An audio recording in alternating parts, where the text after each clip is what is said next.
Furthermore, your participation using the Q&A button at the bottom of your screen is highly encouraged. The chat box is also available in case you have any perspectives you'd like to share, or if you need to reach me for technical assistance.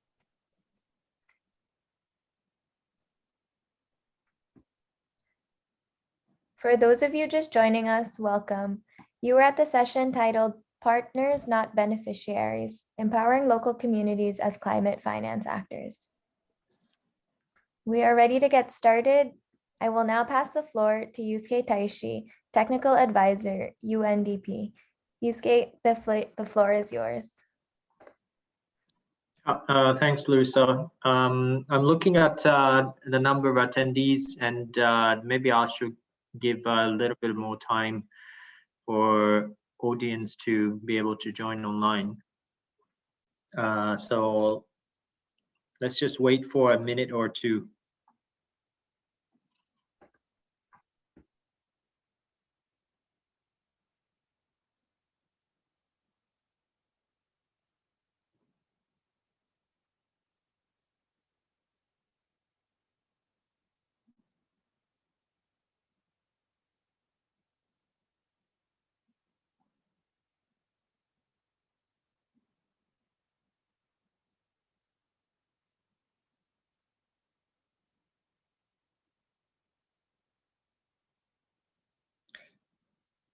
For those of you who just joined, we're waiting for a minute or two before we start so that we allow enough time for audience to join. So please stay online.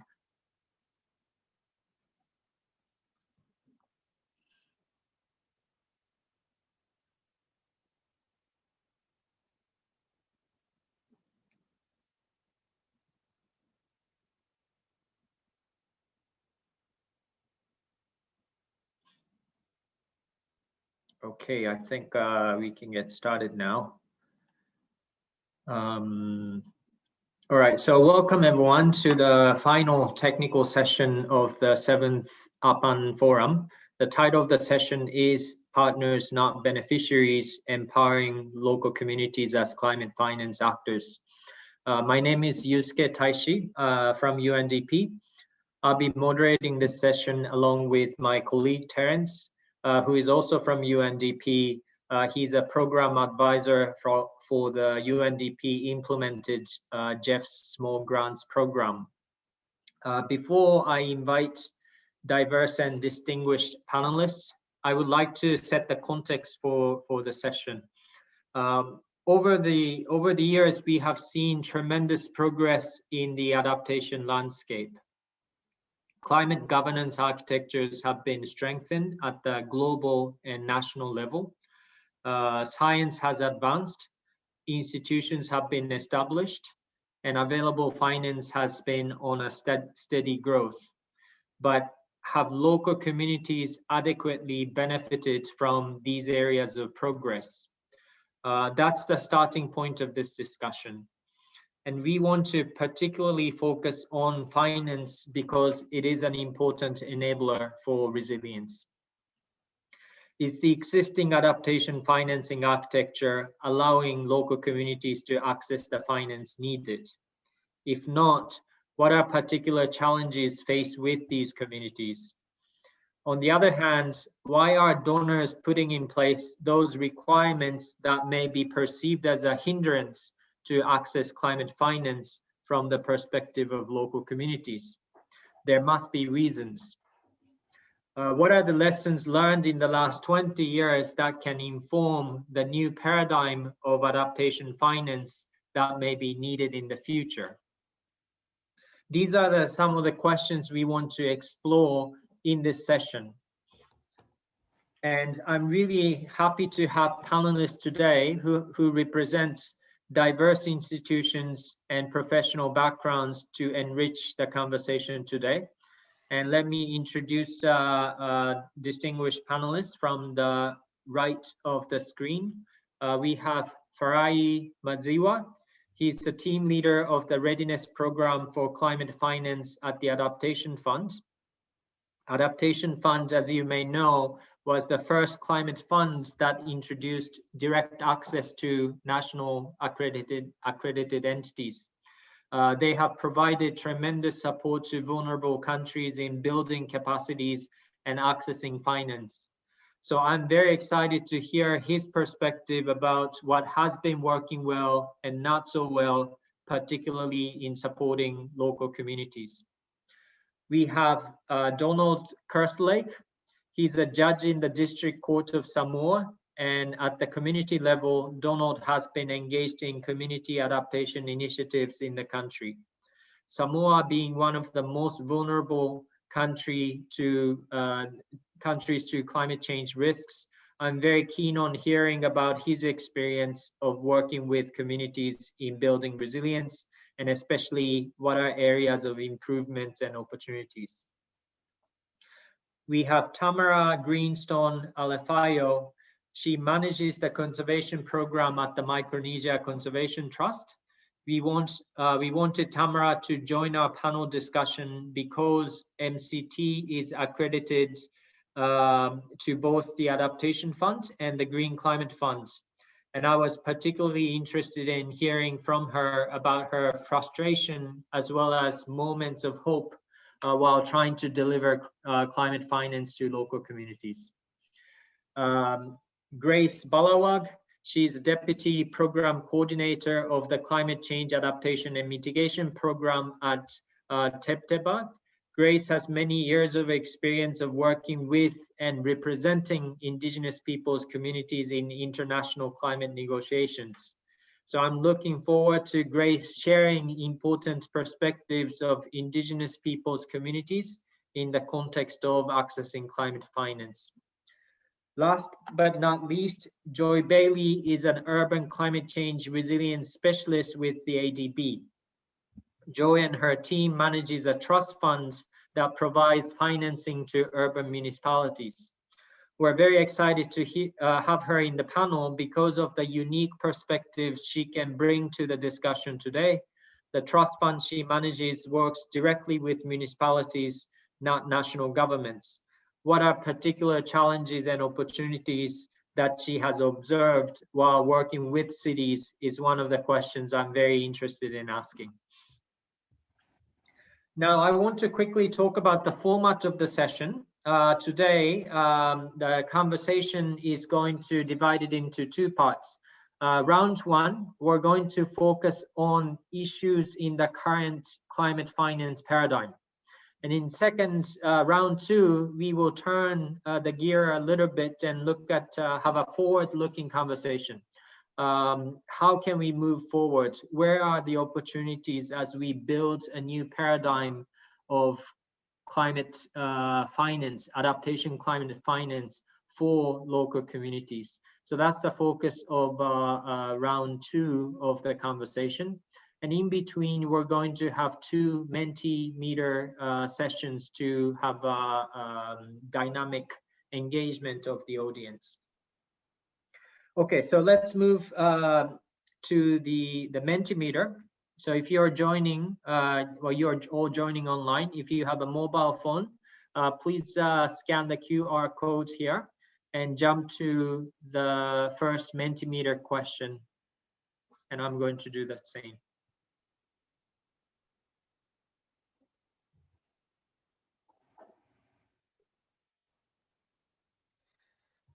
I hope you can read the question. I'm going to read out the question. Which type of organization best describes where you work?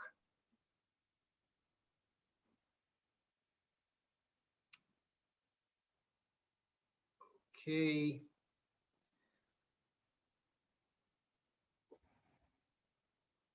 We have one NGO CSO, 4 international development organizations, 1 international financing agency.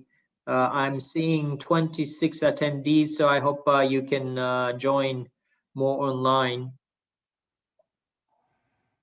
Please pull out your mobile phone and, well, I guess I'm seeing the Menti results window. I hope others can scan the QR code.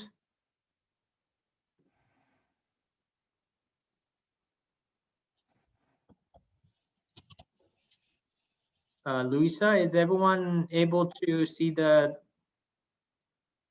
Okay, so the link is in the chat box. So if you missed the QR code, please go to the chat window and click the link. Is it possible to show the QR codes on screen, Luisa? Yes, Stephanie can share her screen one more time and I will stop.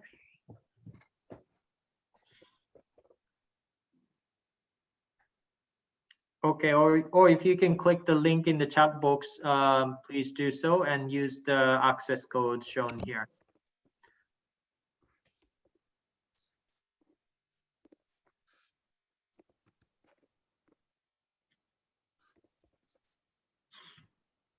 All right, let's switch back to the Mentimeter answers. If you missed the QR code now, please use the link in the chat box. Okay, so we have a good representation. We have one from national government, one from academia, 5 from NGO, CSO, 1 from private sector, 3 from others. I wonder where those 3 other categories are from. If you don't mind, please type in the chat box where you're from. Okay, so let's move to the next question.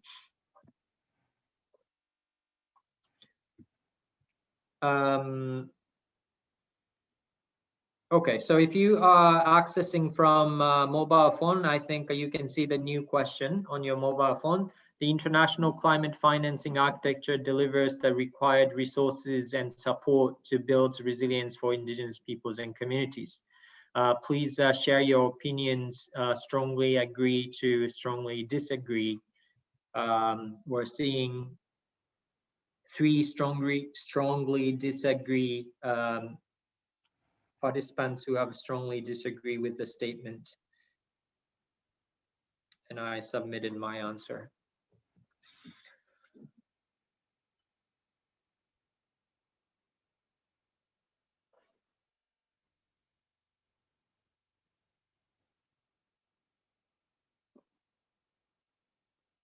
Okay, so this is quite interesting. Majority of people participating today do not think that the existing architecture is not very conducive for Indigenous peoples and local communities in building resilience. So I think this is, in a way, it's unfortunate, but for the session, it's great because hopefully we can offer some food for thought as we all try to co-design, new architecture and new paradigm. So thank you everyone for participating in the Menti session now. Let's turn to our conversation now. I would like to invite 3 panelists to the discussion. Tamara from MCT, Grace from Tepteba, and Donald from Samoa. And I'm going to ask a few questions to these panelists. Climate finance landscape is changing rapidly. Generally, a larger volume of finance has become available over years. We're seeing more diverse financing sources. The concept of direct access, where countries don't need to work with intermediaries like us, UN agencies, development banks, was first adopted by the Adaptation Fund, followed by GCF. The rationale behind this is to put vulnerable countries and communities at the driver's seat of climate actions. Now, I want to kick off our discussion by asking whether this is going well as intended. What has been the experience so far from the perspective of communities? And as I ask these questions, audience, if you have your answers to share, please feel free to share your answers in the chat box. And also in the meanwhile, if you have questions to the panelists, please use the Q&A box to type your questions. If we have time in the end, we're going to turn to some of the questions that you posed. Okay, so the first question to the panelists. We have three panelists who have been involved in this work from different perspectives. First, let me turn to Tamara from Micronesia Conservation Trust. MCT is accredited by both the Adaptation Fund and GCF as a direct access entity. Tamara, what is your experience so far in accessing international climate finance through these two funds? Thank you so much. I'd like to honor all of the audience and my fellow panelists, and I'm very grateful to be here to share with you. So I guess reflective of the poll that we just saw, the establishment of MCT in 2002 was a direct reflection of that feeling by the director of MCT, Willie Kostika, and others in the region. I am happy to share that from the perspective of Micronesia Conservation Trust, we are finding success in accessing funding slowly but surely. Just quickly, MCT is a relatively small sub-regional organization, small relative to many others, but larger than most of the local NGOs, municipal governments, and community organizations that we grant. We have only 16 staff and serve 3 countries and 2 territories in the Pacific region of Micronesia. Just really quickly, overall, from our perspective, we found that our partners, our sub-grantees, have found issues such as accessibility, just being able to access directly, such as achieving accreditation, due diligence, having to issues with financial structures that make them access almost impossible, capacity to report in the way that international organizations require, and then donor priorities. A lot of the time in Micronesia, the donors have already established what they want to fund, and it doesn't always match what is needed on the ground. And I think also that the funds are not always long-term and not sustained. So those are some of the sort of things that MCT acknowledges about our partners, or those who are sub-granting. But this is why we sought accreditation, and why we decided to grow as an organization. So our experience accessing international climate finance has been both difficult and rewarding. The process of accreditation was really cumbersome and really difficult for a small organization like us. If we didn't have help from other organizations such as USAID Climate Ready, who was a technical support, the Nature Conservancy, and some of our local support, we probably never would have been able to achieve accreditation. And at this point, while we're writing grants, we're still receiving a lot of technical support because we just don't have the capacity to be able to match what the donors require of us. One of the things that we find really difficult in our region is that a lot of the baseline data, this is about proposal writing, a lot of the baseline data and established coordination mechanisms required of the large climate finance institutions to meet their standards for funding are just limited. Sometimes it's very difficult for us to prove things, like establishing baseline climate rationales when we have limited science and data, but we have all this anecdotal examples. Our communities know what's in front of them, but it's really hard to prove it at that higher level. I think that's been the harder parts. And I just want to say, because I think my time's almost up, that on the other side of that, our experience with both the secretariats of the Adaptation Fund and the Green Climate Fund has been substantial. They've worked very closely with us on proposal development through our accreditation process. They've been willing to listen and really flexible and offering a lot of guidance.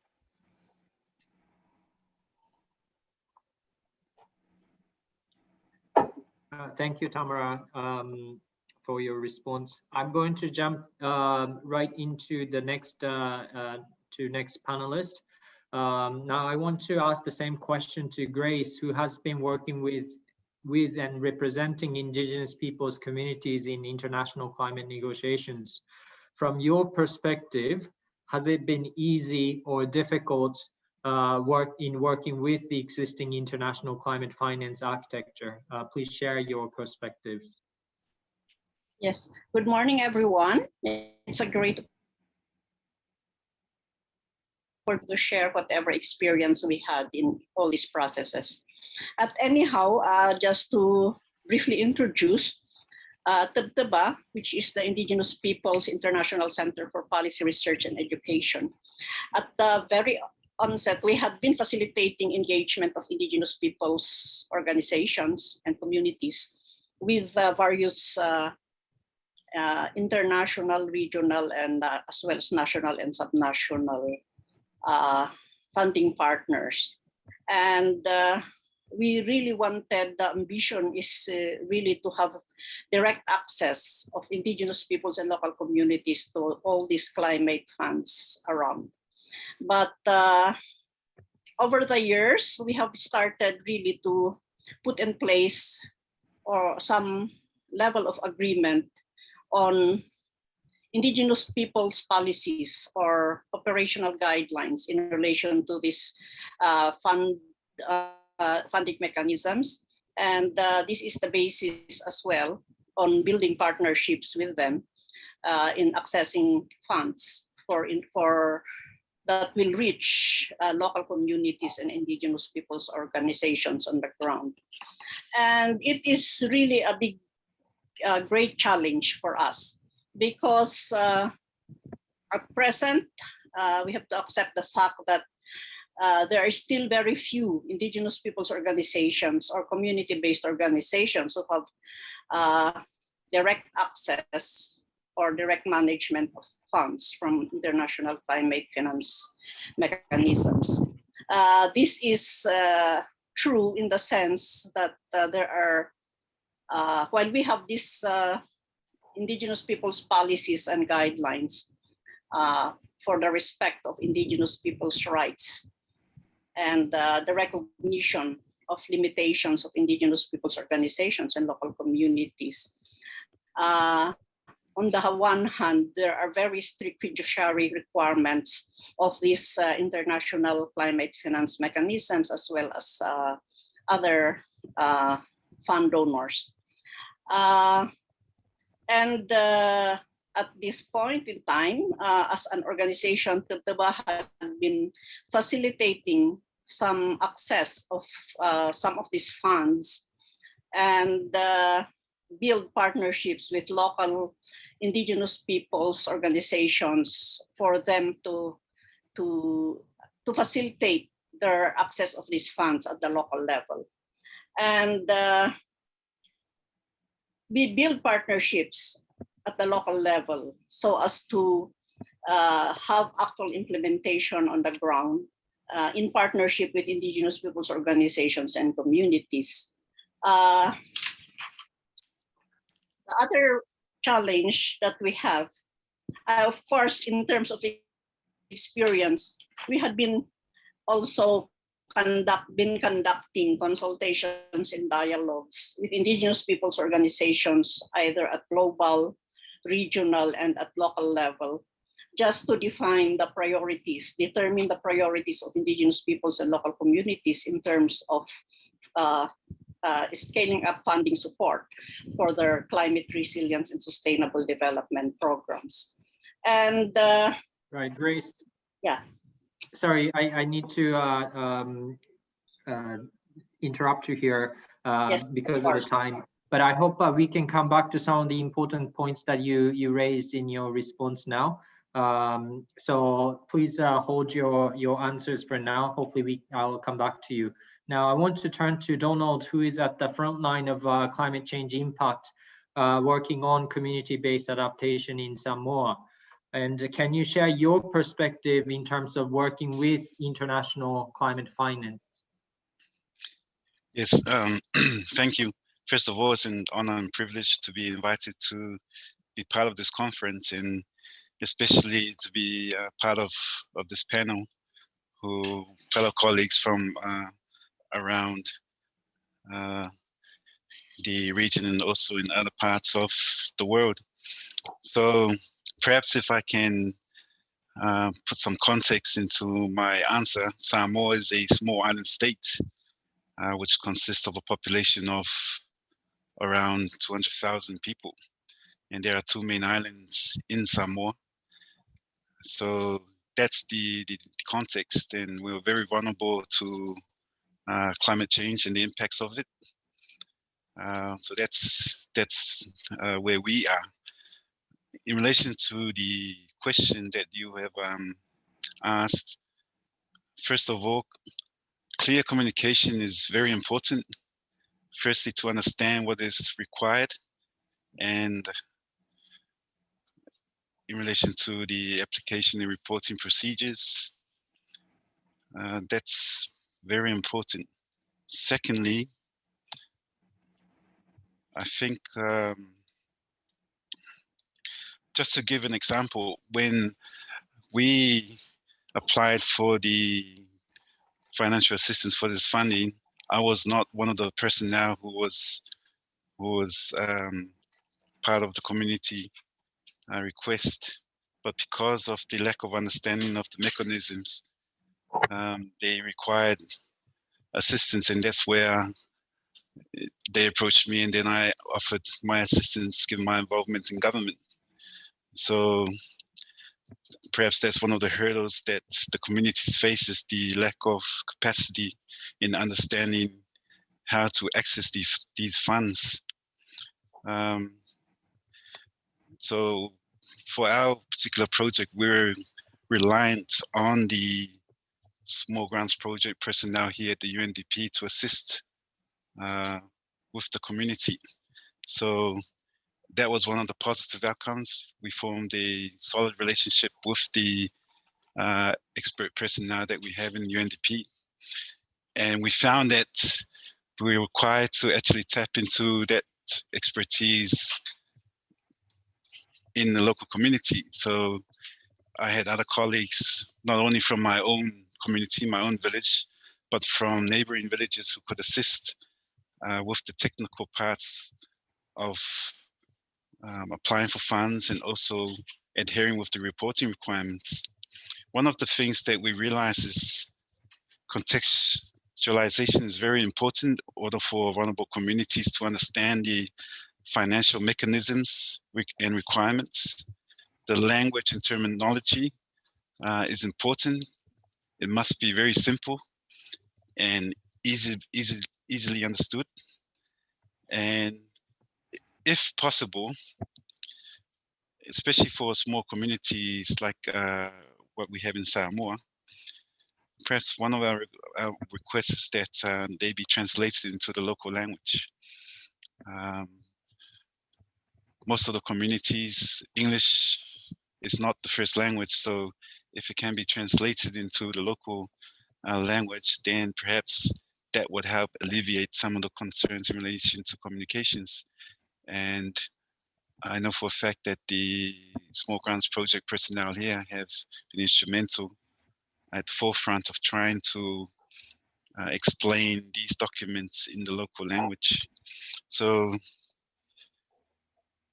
these are just some of the experiences which I have come across whilst I've been involved with the particular project that has been carried out in our community. But I can elaborate on anything else if there are any questions. Yeah, thanks, Donald, and thanks, Tamara and Grace.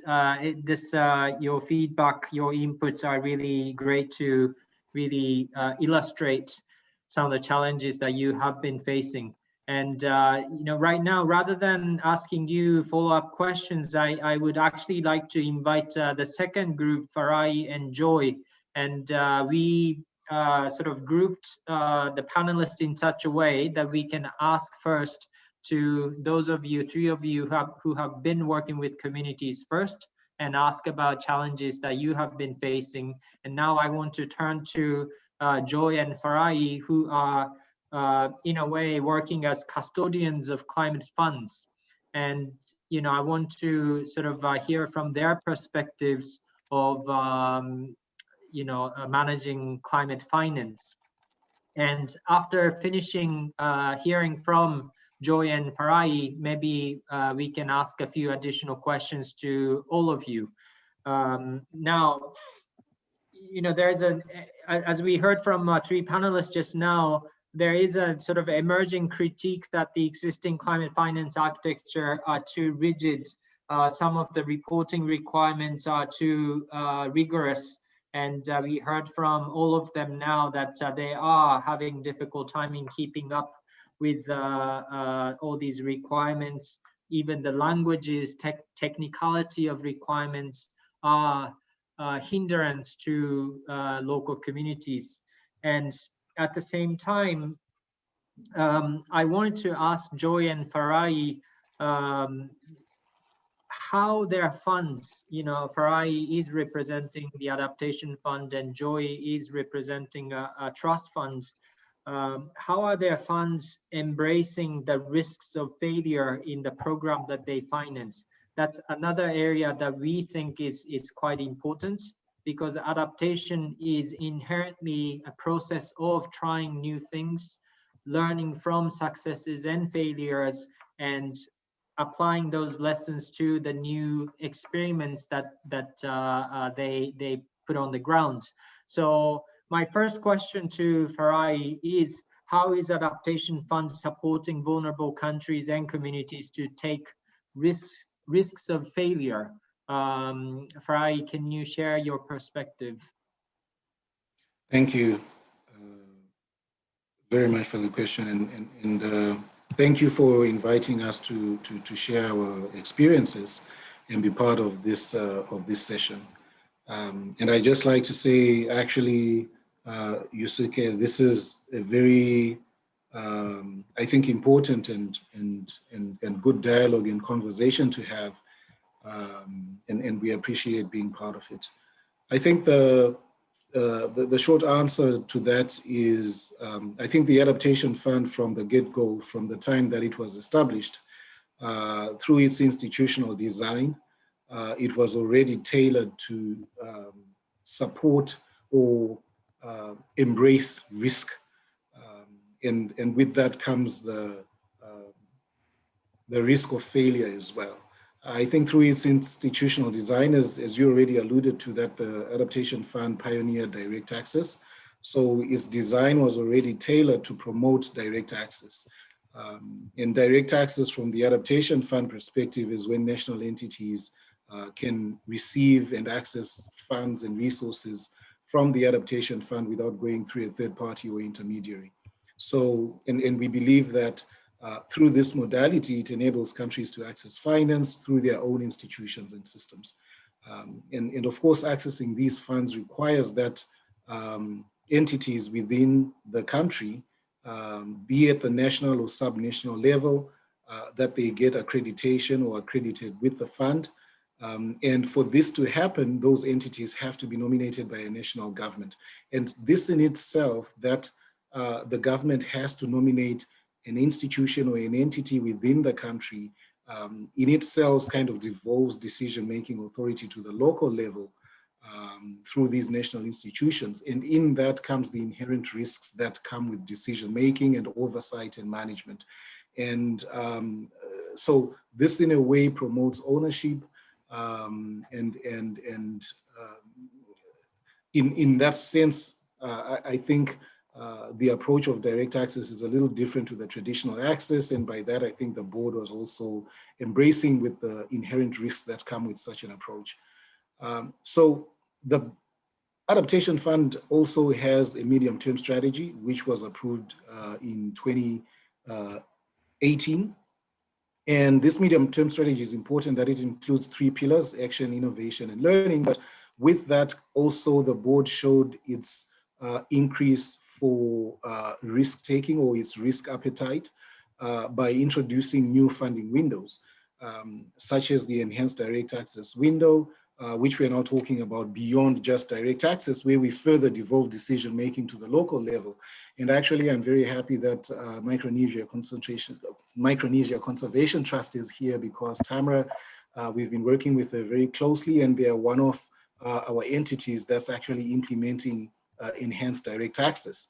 And the Adaptation Fund also introduced new small innovation grants, which I can talk about later, but these indicate an increase in risk appetite, and especially with the innovation grants, where the board is acknowledging that there are chances that some of the projects funded through these small innovation grants could fail or could succeed. And it has these small innovation grants, which are up to $250,000 per project, which are basically to try out, test out, pilot new innovative practices, tools, methodologies, or approaches in adaptation that are not yet tested, not yet proven, that they work. So that in itself, I think the board demonstrated its appetite for risk. I'll stop there for now.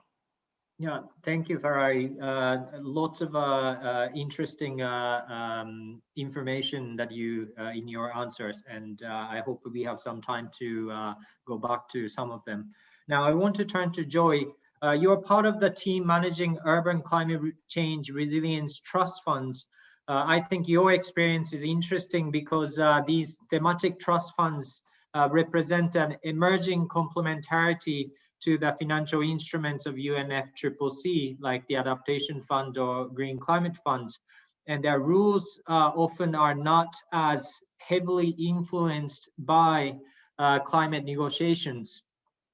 Joy, do you think your fund is able to embrace more flexibility in the way finance is used to support cities in addressing climate risks? And if so, in what way? Thank you for the question, Yusuke, and a pleasant day to everyone. So the UCCRTF is a 150 million trust fund with contributions coming from the UK government, the Swiss government, and the Rockefeller Foundation. It supports national governments, local governments, and all the way to the community level. We cover a variety of projects: water supply, wastewater management, air mobility, air quality, disaster risk financing, and even flood forecasting and early warning system. So with this wide variety of projects, the goal is actually to reduce the vulnerabilities of the urban poor. So it's specifically targeted for benefiting the urban poor.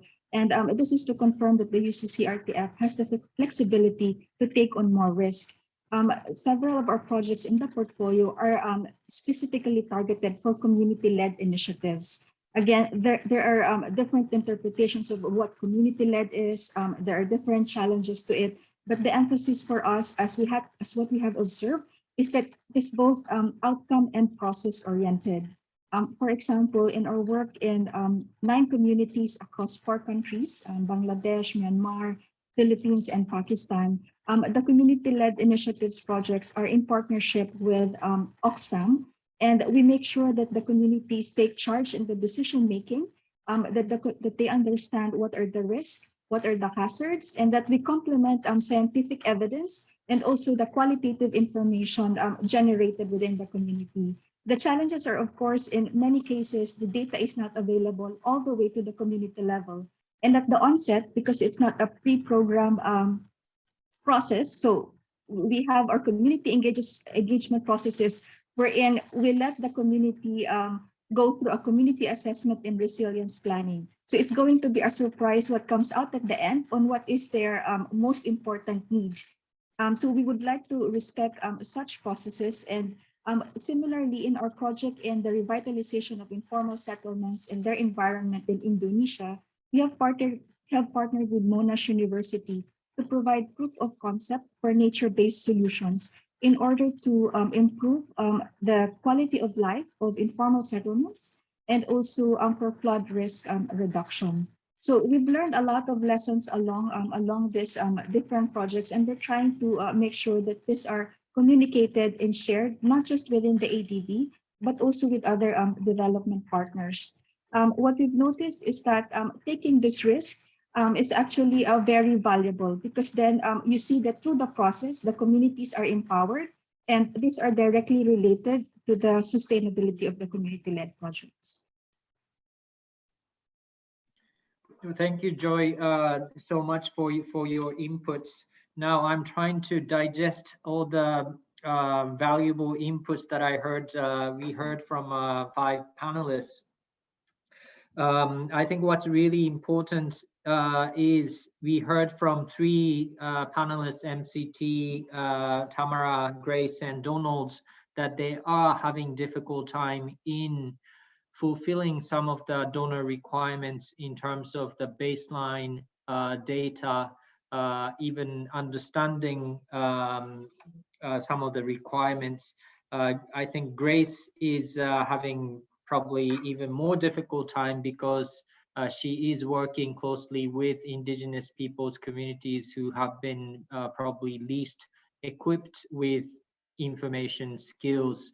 And, you know, one of the questions that I had is to Farai, perhaps, is adaptation funds, on one hand, you know, what you said in the medium-term strategy, increasing risk appetite, introduction of this innovative grants are all a positive step towards making climate finance more accessible to vulnerable communities. But in terms of requirements for funding proposals, you know, what are the efforts Adaptation Fund is making, if any, in sort of reducing perhaps those requirements? That was one question I actually wanted to ask. Another thing that I thought was important is partnerships. Grace mentioned that they are trying to work with partners so that Indigenous people communities can sort of come together. Grace also mentioned how you are working with Oxfam and others so that vulnerable communities are assisted in terms of science and other areas. So partnership is probably one area where we can explore a little bit. But before I actually pose questions, I want to ask my colleague Terence if he has seen any interesting questions from the audience. Thank you, Yusuke. Yes, there's been a vibrant chat in the chat box. Some of the concerns are around transparency and the question of accountability and even corruption and how to mitigate that. We have some participants who are representing organizations that are going through the lengthy process of accreditation to the Green Climate Fund. And then we have some of the partners that are working with the fund in the Philippines that Joy described on going beyond business as usual. So I think when we move into the next section, we'll be asking the panelists to respond to some of these themes. So back to you, Yusuke, for now then. Okay, so since we're almost on time, what I'm suggesting to do is I'm going to hold some of the questions that I sort of suggested till the end. And we're going to move into the second round of questions where we start looking at future. What are areas of improvements that we can introduce in the current paradigm so that we improve the climate finance architecture? And then in the end, if we have time remaining, maybe we can come back to some of these questions and the comments we received from the audience. Terence, is that okay? Yeah, sure, Yusuke. We'll try and keep that wrap-up time for both of the rounds at the end. All right, so then over to Terence for the second round discussion. Thanks, Yusuke. So some of the themes which I've picked up from the first round have been that even for accredited entities to the Adaptation Fund like MCT, that there's still a requirement after being given the enhanced direct access to have technical assistance from some of the longer term partnerships with bilaterals and now another point which was raised from Samoa is the importance of local languages and some of the partnerships which have been in place for a while with the small grants program in UNDP that I work with. The question about subnational entities that Farai brought up is very germane, and I think we'll come back to this question of the nomination process by national governments for cities and subnational entities. Then Joy was talking about the resilience planning process, again bringing in a range of different partnerships. So Oxfam is an intermediary or a partner. I think the title of the session is Partners, Not Beneficiaries, but very often you need a group of different organizations working together in parallel. And this is a theme we'll come back to in this session. So if we could move to the next question. So now we have Farai and Tamara from MCT. I think the two of you have often been in panels together because of this this twinning arrangement, one could call it, between the Adaptation Fund and MCT. So the question around direct access is, of course, something we need to unpack. You have the international secretariats, the national, then the subnational. Then when we look at the communities themselves, there's also the matter of reporting from like for MCT with the communities within the region. So we will start now with you, Farai. So you mentioned obviously this medium-term plan of the Adaptation Fund from 2018.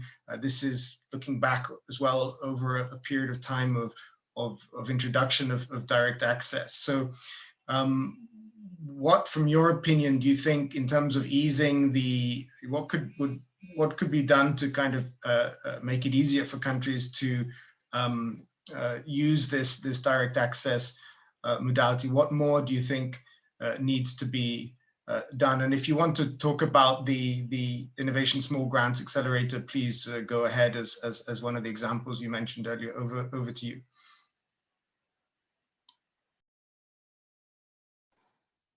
Yeah, thank you very much, Terence. So I think the Adaptation Fund is kind of been doing a lot already to try and ease the process and increase the participation of local stakeholders. And I very much like this idea of partners and not beneficiaries. And so the Adaptation Fund has been really looking into this. So through the medium-term strategy, which is in a sense complementing and kind of reinforcing what the Adaptation Fund has been doing already since it became operational. One of the things with the small grants that are now available through, which are the innovation grants, these are grants up to $250,000 per project. And the unique feature about these is there is a window. Of course, they're available to accredited national implementing entities, but also the same grants are available to non-accredited entities. And these are available through what we are calling an MI, a multilateral implementing entity aggregator, which basically oversees the funds. But they are available to non-accredited entities, such as NGOs and community-led organizations, which don't have to be accredited to the Adaptation Fund, but they can already submit proposals directly through these intermediaries to receive these grants and these projects. And uniquely, it includes also individuals, entrepreneurs, and importantly, youth. So they are really open to locals and all stakeholders at the local level that can access these grants. And these are the innovation grants. So, and like I said, they don't have to, when you submit to these, these can be to implement untested or unproven methodologies, tools, and the like, which you want to pilot.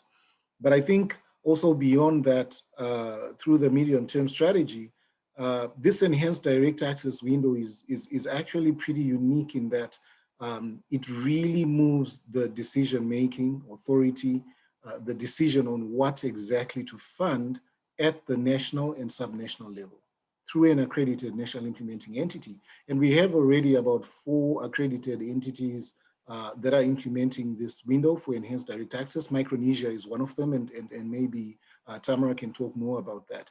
But what it does is essentially the Adaptation Fund transfers money to the national level. The national level decides what to fund, what kind of projects to fund, how much to fund of those projects. So it really moves the decision-making authority to the local level. And because the process within the fund is already got mechanisms in place that make it mandatory for all projects submitted to the fund to involve local stakeholders through a stakeholder consultation processes, it kind of ensures that at least the projects that are coming through project design and throughout the project's life cycle have got the input of local stakeholders considered in the design and factored into the design. In their participation as well, including, of course, the important aspect of gender considerations and gender equity and equality. So Farai, you mentioned one very important thing, the transfer of the decision-making to the national level for these sub-grants. That is something that the work that UNDP has done with the GEF has always been a principle of the shared decision-making between the government and the civil society for the GEF Small Grants program. So maybe we'll come back to this question of what is that tolerance of experimentation risk and how you as the Adaptation Fund can provide the oversight and the guidance. But now maybe what we'll do is we'll move to you, Tamara. So MCT has worked with a range of different funds, Adaptation Fund being one of them. I know that MCT used to host the GEF Small Grants program. And one of the things is that you are a sub-region, so you have to work with Palau and the Republic of the Marshall Islands.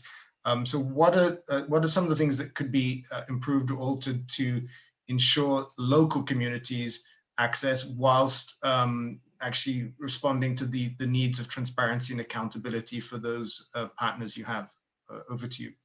Yeah, thank you. And thank you. Yeah, Farai and I, we work very closely together. And I think I'd like to just use that as an example.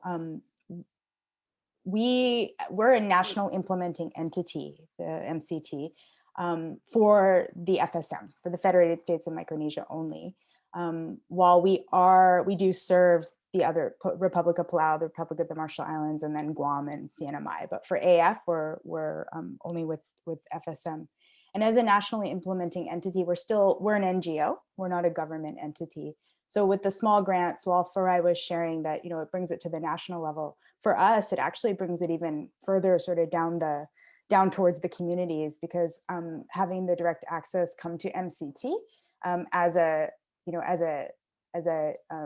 NGO that serves directly to communities from us without the government in the middle means that the priorities come right almost directly to the communities. The funds come to us, and then the communities are able, we put out a small grants, an RFP, and the communities and the small NGOs, they're able to apply directly to us and get the funds right down. And our grant is small. With Adaptation Fund, its allocations are $10 million per country. And the Federated States of Micronesia, the government has 9 million of the 10 million, and MCT has 1 million, but half of that, $500,000, is our small grants program. So I just wanted to share that. And also as a national implementing entity, another thing the Adaptation Fund has done is we have a special group of people that are national implementing entities that the AF really takes care of. And MCT, while I'm not from Micronesia, I'm very privileged to speak for MCT. MCT is 90% people from Micronesia and people who are representing their communities. And so I think that in terms of ensuring that the voices of the people of Micronesia are getting directly to a secretariat as big as the Adaptation Fund, which is connected to the Paris Agreement and the UN funds and this big international organization.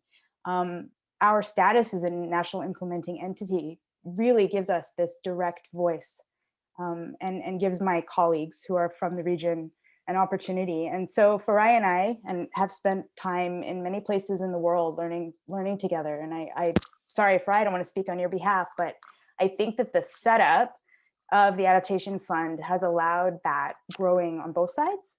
And so in our experience at that level, we've really benefited. And I hope that the communities that we subgrant to have also benefited. in that way. Thanks. Yeah, thanks, Tamara. So you raise a very important point of staff at the national level who are from the country, who understand the cultural context and how the high proportion of national staff in the MCT. Before moving to the next round, Fadai, I just wanted to come back to you on this, the definition of what is a small grant. $250,000 is a small grant in some respects for the Adaptation Fund. What is the balance in terms of the risk threshold of a grant of say 250,000 versus $1 million from your perspective? Well, you're absolutely right in that small is relative. I think for the Adaptation Fund, 250,000, we're calling it a small grant, but under the Green Climate Fund, $10 million is a small grant. Yeah. So it's all relative, but I think it also speaks to the inherent capacity of different countries and different institutions to absorb the size of whatever financing is available. So absorption capacity is also an important factor when you're looking at size, and so it becomes all relative. But I think from the Adaptation Fund, some of the things we're doing with regards to these risks is having and putting in place simplified approval processes. So when we talk about grants up to 250,000, at least for us, the application process to access such grants is really at the very basic and simplified level. And those grants in terms of the review process go by really quick. And it doesn't go through the normal stringent processes that our normal regular grants up to $10 million would undergo. And that also speaks, yeah? Just wrap up, yeah. Yeah, so in a nutshell, we've introduced these simplified approval processes for them where we make it really quick and easy for stakeholders to access. Yes, so we're just going to take one comment from Tamara before moving back to Donald to hear about, from his perspective, about the simplified access. And just to comment that from where I work, a small grant is usually the average of $25,000. So it is relative. But Tamara, 1 minute to you, and then we'll move to Donald. Yeah, thank you, Terrence. That's exactly what I was going to say. Just so our small grants, the direct access, our project, we have about $500,000 from Adaptation Fund, but the grants are 10 to 50,000 each. So there's about 16 or 17 of them. So it goes very far. Excellent. And maybe now what we'll do is we'll turn to Donald to hear from him about the type of arrangements that you've experienced in Samoa, where you may have received finance of a certain scale. Let's say it was about $50,000 from the community-based adaptation program that UNDP has managed in Samoa. Now, when it comes to technical assistance, how would you as a community define what is needed as technical assistance? Who decides what that is? Over to you. Yes, well, first of all, one thing that I perhaps should have mentioned is that access to funds is important in small island states such as Samoa. And without financial assistance from our international donors and partners, a lot of the programs which are currently on island would not be possible. Perhaps to answer your question, some of the technical assistance that we would require would perhaps try and answer some of the problems that we are facing. Now, whether we apply for grants or for financial assistance, whether we implement it or whether we report on it, one thing is crucial in all this, and I see it's been raised in some of the questions in the chat box, and that is data. Having data is very important. So enhancing the adaptive capacity of the community in order to know how to gather data, how to use data and report on data is very important. And one of the ideas that has popped up here in Samoa is the use of digital transformation or digital tools. Now, it may be problematic for some of the community to actually report on certain projects in the traditional style, that is the written style. But it's amazing how tech savvy our community are in relation to the different apps that they have access to. And if there is a way in which we can use the technology that is currently in existence to try and gather data, which we can use to apply for grants, to implement projects, and also to report on it, then perhaps we would be making some headway on answering some of the problems. So if we empower the communities to use apps to report on progress so that there is data recorded, then that's one way in which we can also record trends on, which will perhaps assist in will future decisions, not only by us, the community, but it will be also helpful to the projects like the UNDP Small Grants Project and also the international donors. Well, Donald, maybe can I press you on this? So data goes both ways, as you say. So some of it is information about weather predictions that the people in the community would be receiving, but they can also provide data back to the scientific institutions about the climate change. And I think we'll maybe come back to Grace later on about the UN Framework Convention on Climate Change has a platform now on local communities and indigenous peoples in terms of traditional knowledge. So the Pacific traditional knowledge is still very vibrant. How do you see this data provision by the communities to the partners on, say, what you're seeing with those apps? Yes, well, personally, it's very important. Like we have a local company at the forefront of some of these new apps. I'd like to mention them. This is Sky Eye, and they have a app which is called the Moa app. It's more or less being used as a marketing tool right now, where you can go online and it's like Amazon.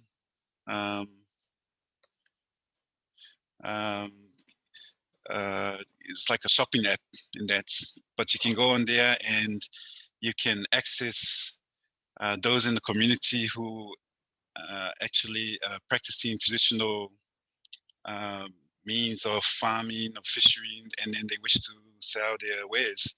So you can go on that app and you can purchase it directly from members of the community out in the villages. And that's just an example of what we have on shore.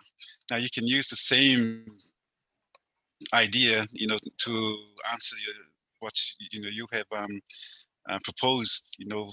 Members of the community can actually use apps to provide information to international donors or international financial partners or other, other entities, whether it be in relation to climate change. Yeah, Donald, maybe this is a theme which hasn't yet emerged, but what about scientists? The co-creation or co-production of knowledge between local communities and scientists. Has that been tried in Samoa? I know in other parts of the world, indigenous peoples work with scientists to co-produce knowledge. Yes, I don't have that specific information, so I can't really answer that question. But I am aware that there are parts of our society in groupings who deal in traditional knowledge, and they have their own what's the word? Support groups in which they address those issues in that. So I would perhaps agree that there should be something, on island at the moment in relation to gathering information like that and providing it to scientists.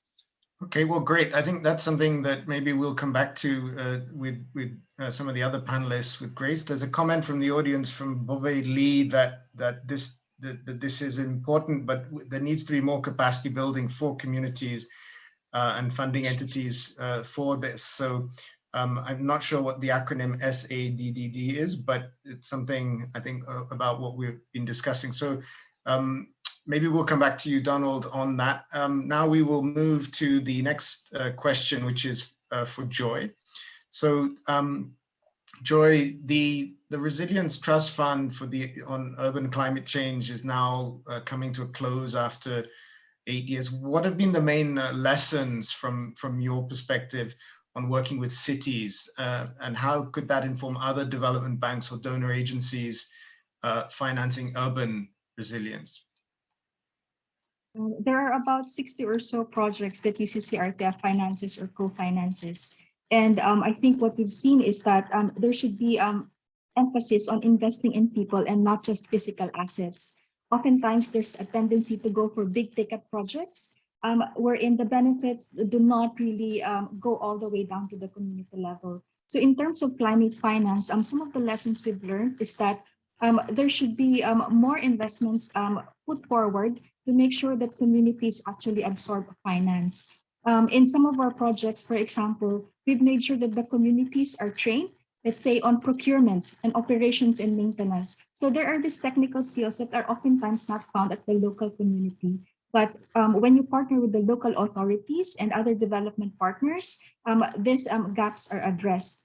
The other lesson we've also learned is that small scale projects should also go hand in hand with big scale projects. What we have done with UCC-RTF is also to complement what ADB is doing in the specific cities we work with. The other lesson we've also wanted to share is that looking at this diversity of climate finance and oftentimes quoted references to being climate finance not enough or not accessible, I think the paradigm shift should also be about using development finance, not only climate finance, for climate adaptation. So there are various resources out there. Private sector are willing to help. Local authorities have their budget. National governments have their budget. But we have to support our communities and also civil society organizations to come up with very good proposals that could be funded. I think what we're also looking for are bankable projects. And in many cases, development partners like us have to support these organizations from the very beginning on how they develop the proposals. So one follow-up, Joy, in urban areas you have informal settlements, some people would call them slums. How has your fund been able to increase participation from those vulnerable communities in informal settlements? Thank you for bringing that up, Yusuke. Actually, it's a very important project that UCC-RTF is working on in Makassar in Indonesia. We have about 7 communities wherein a lot of the urban poor are actually exposed to flooding, and also where the quality of life is really challenged. And what we have done is, together with Monash University, there are community development workers working alongside the communities, and we've made sure that the processes involve different sectors and segments within the community. For example, in terms of visioning, even children have their own drawing exercises, for them to say and show what they want the community to look like. And then there are also other engagement with, let's say, the women, to ask them how would they like to contribute in the actual implementation of the project. So in one pilot site we have, for example, the women offered to paint their sidewalk, their pavement. And there you see that this kind of projects, when you empower the urban poor, including those informal settlements, you build a sense of community, and it's also a placemaking in a sense. So yeah, thank you for bringing up the question of youth and gender. So there's a clarification in the chat that of course the question of intersectionality of vulnerability to climate change, including disabilities. So this is something that UNDP with the community-based adaptation has been quite focused on, and I hope, Joy, that there will be another phase 2 or follow-up to the fund that you've been pioneering and working with those vulnerable communities. What we will do now is move to Grace to hear from her about, as she mentioned earlier, some of the outreach and advocacy efforts of Tebteba and Indigenous peoples on international climate finance with the Green Climate Fund, but so now, Joy, what could be improved now for Indigenous peoples from everything that we've heard? Yeah, we have been engaging actually with GCF in building the Indigenous peoples policy, and at the same time in engaging at the national level and also with accredited entities to build partnerships in relation to how to build ownership of Indigenous peoples and local communities to the project development or program development in terms of from design to plans to implementation until monitoring and evaluation. And in our experience, it's really very fundamental to build clear ownership of the Indigenous peoples and local communities to these projects, including the inclusive participation of women and the young people.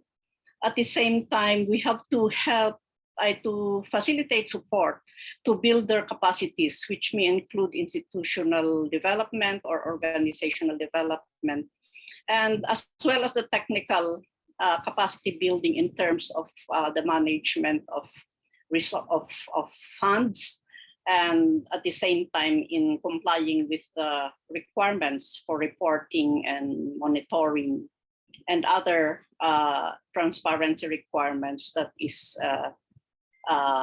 expected from them. Of course, we need to simplify some of these arrangements for better commitments in terms of fund support. At the same time, we need to strengthen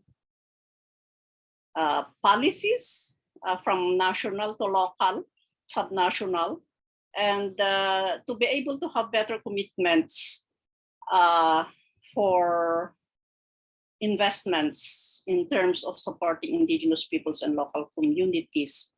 And we can only do this if we have built the trust and confidence of Indigenous peoples and local communities in accessing these funds and managing these funds on their own. And these are really requirements. And as we have experienced, building the partnerships with local communities and Indigenous peoples organizations will really entail a long process of what we call social preparations to build their capacities and have very clear partnership arrangements on how they will be implementing all of these projects when funds are committed or when they have already direct access of some of the funds. But at the same time, I also give importance on how we should be building a co-production of knowledge, building from the knowledge systems that are there on the ground, and supporting these with scientific assessments that can be technically be availed with other sectors like the academe or whatever other organizations. In So, our Grace, experience, yeah.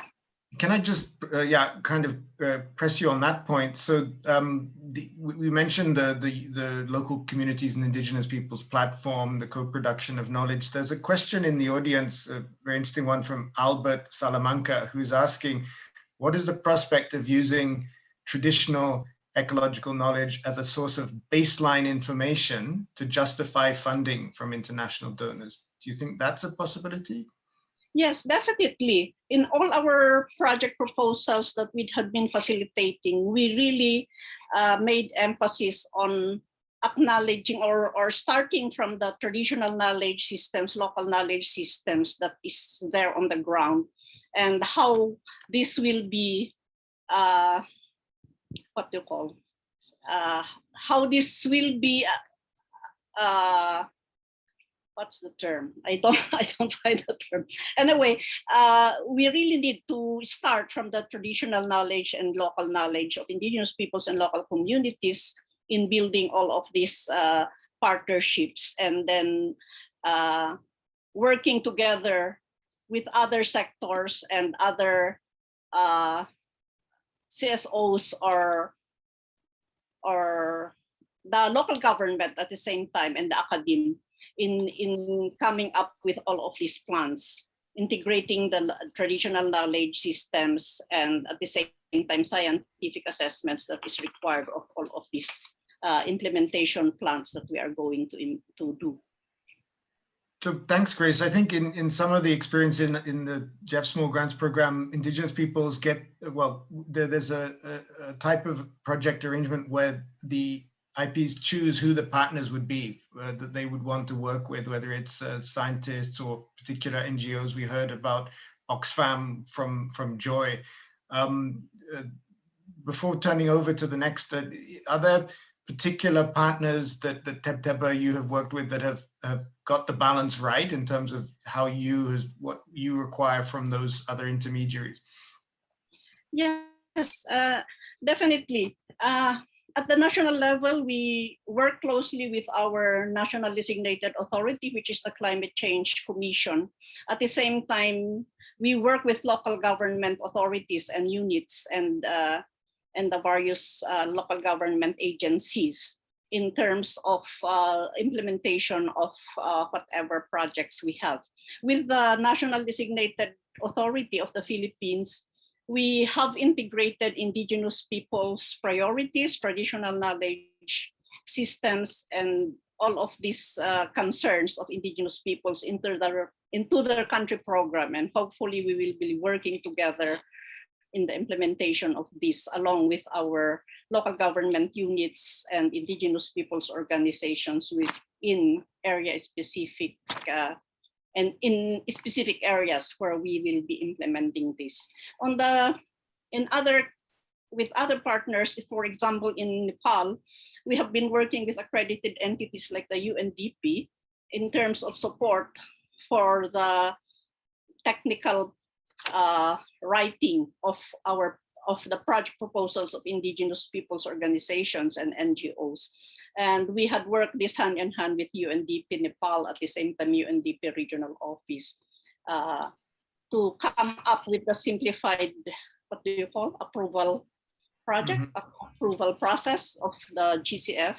And hopefully this will come into fruition already in this coming period for its realization and submission to the GCF.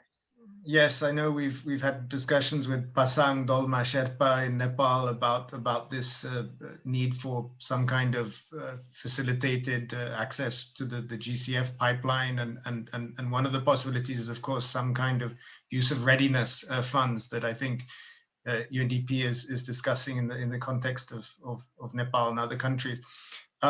We're, I think, moving to the next segment, but there is an interesting another example from Bobe Lee, who is saying that in Myanmar, some of the community banking and initiatives there have helped basically improve the negotiating power with local governments, so that the community's voices are heard more seriously with municipalities. So partnerships, I guess, with local governments might also be a stepping stone to other larger access to a larger level of funding. Maybe what I will do now, Grace, if you permit, is move back to Yusuke, who's been listening to this round 2, and there will be a Mentimeter. So Yusuke, what have been your impressions? Over to you.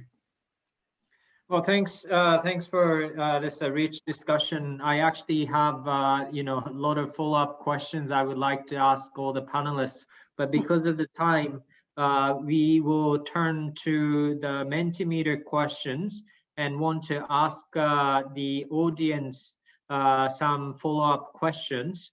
So now please use this QR codes to scan, or if you have the previous session open, I think you can go directly to the Mentimeter window or website, and you can see the question. To change the paradigm where communities are considered as partners, not beneficiaries, what actions do you think is most important? Please enter keywords in 1 to 3 words. So please start typing.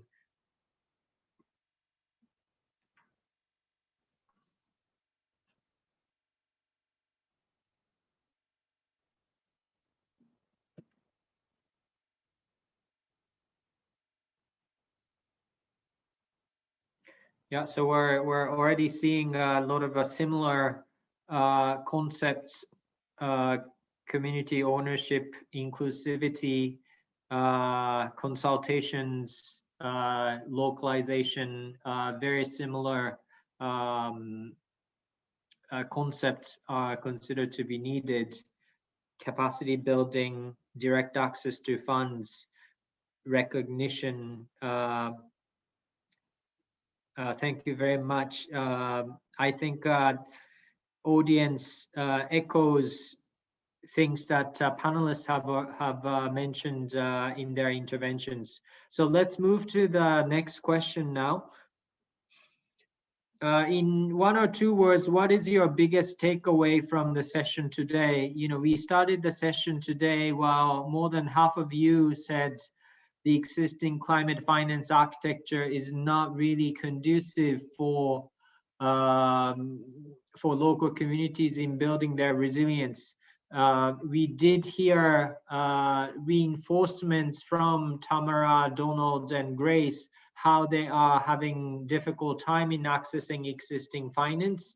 But at the same time, we heard from Farai and Joy how existing financing architectures are in fact integrating or opening up for more flexibility, more higher risk appetites. So it was quite encouraging to me. So I hope you can sort of type your learning in 1 or 2 words in the Mentimeter window now.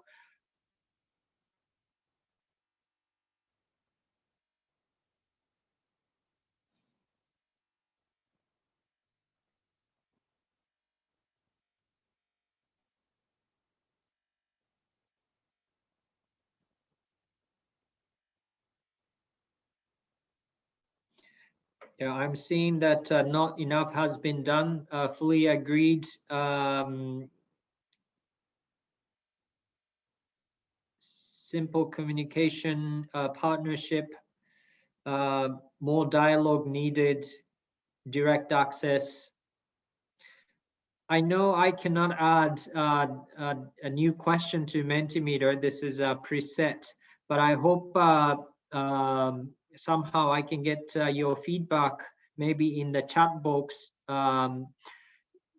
You know, do you feel that you are a little more optimistic than you were when you first joined this session? You know, after hearing from 5 panelists over the last 90 minutes, you know, do you feel a little more optimistic, or you feel that a lot more needs to be done? If you can sort of share your reactions in the chat box, I think that would be wonderful.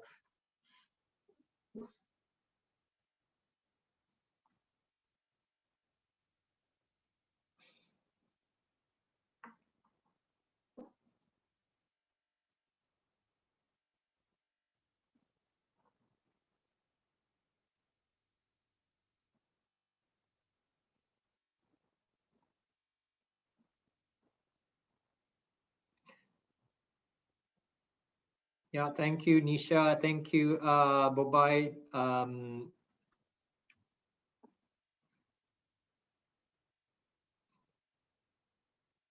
Yeah, thank you, Christmas.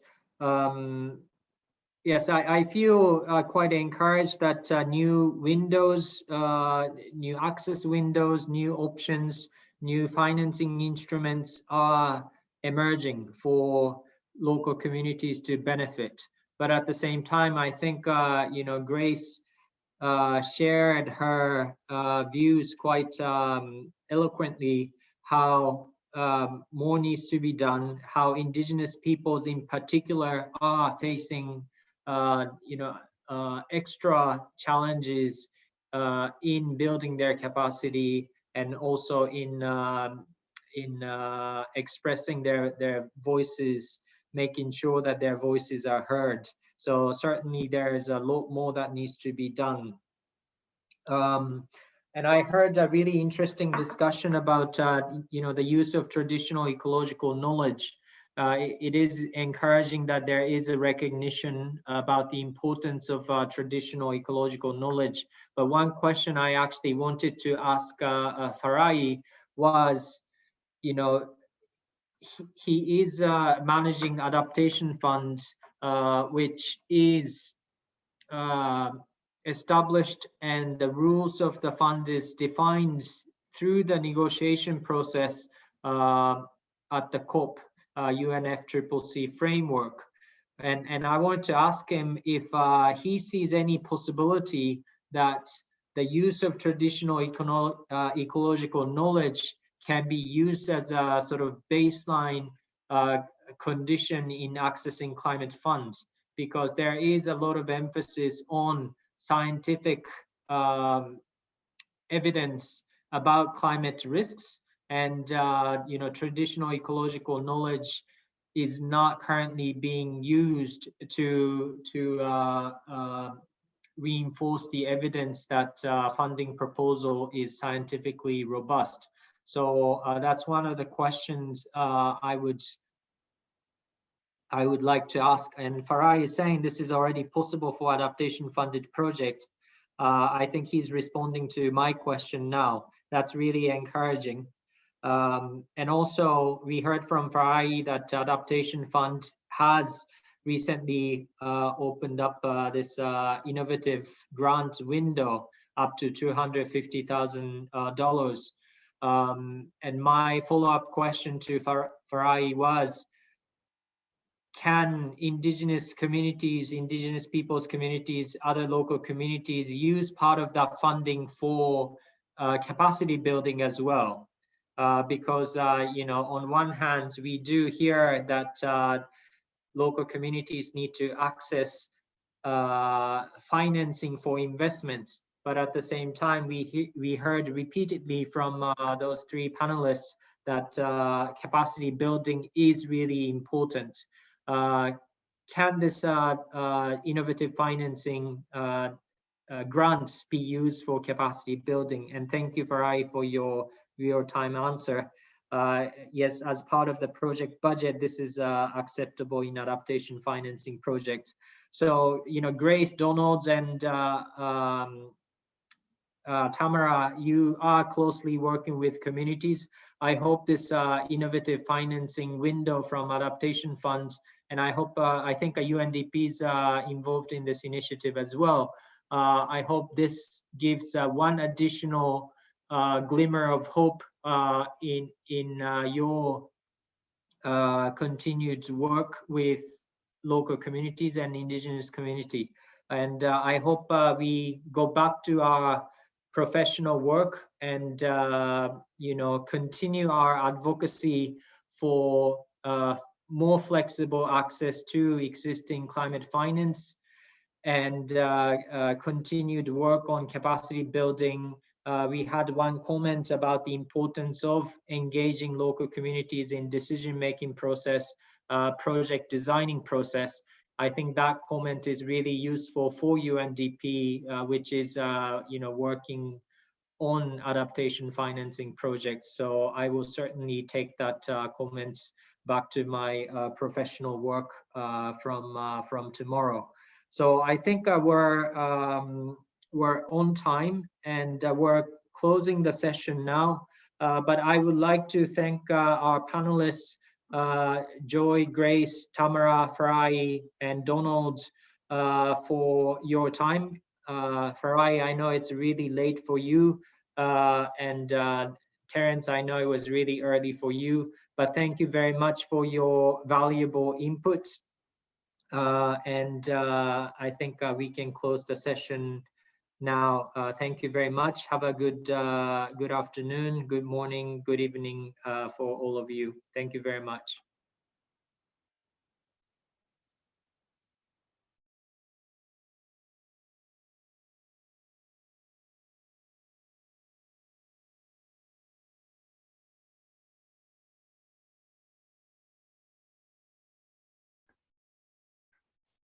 Thank you for attending today's session as part of the 7th Asia Pacific Climate Change Adaptation Forum. Please join us for the closing session of the forum, Scaling Up Action, beginning at 2 p.m. Bangkok time. Within the community, you can also explore the exhibitions as well as chat or set up meetings with other conference attendees. Join the conversation on social media using the hashtag APAN 2020. Thank you once again for your participation and see you in the next session.